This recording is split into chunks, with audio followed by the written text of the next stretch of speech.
ការស្គាល់ព្រះមេត្រាឲ្យអន្តព្រាណាកាជីស្ដាច់មានត្រីពីរៀងចង់សម្រាប់ឲ្យបានសារពិតសាំស្ដាកាពោលឿនកាលអាសាច់ធ្វើមានបាត់លន់អង្គព្រះពុទ្ធបាននេះមកព្រះអន្ទាគៀងច្នៃរចនា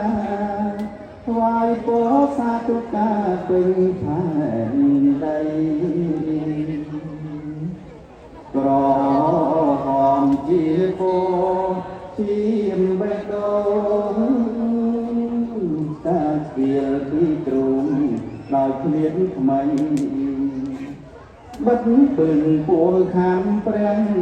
គឺគង់រួមជីវីជាស្បាយទៅពោសឲ្យទៀនដំរីសមង្គលបបមានឆ្អិនឆ្អៅត្រូវរៀងបណ្ដេញមិនឲ្យនៅព្រមទាំងកូនចៅភរិយាណាហងស្បាតលោហិតសាច់មាំងសាំង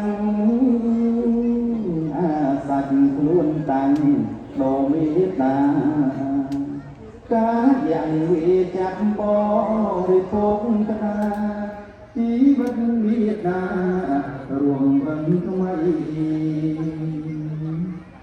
លេគុណរៀបការជាទុនសាយ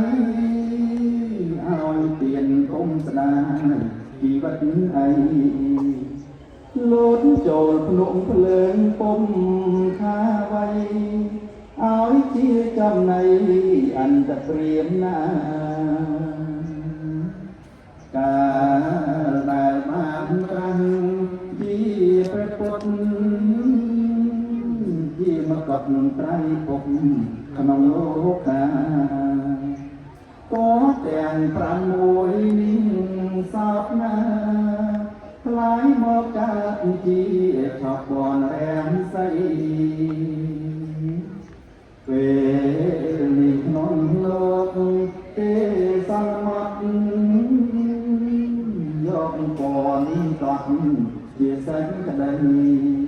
ហើយតុងសាសនាព្រះចិនស្រី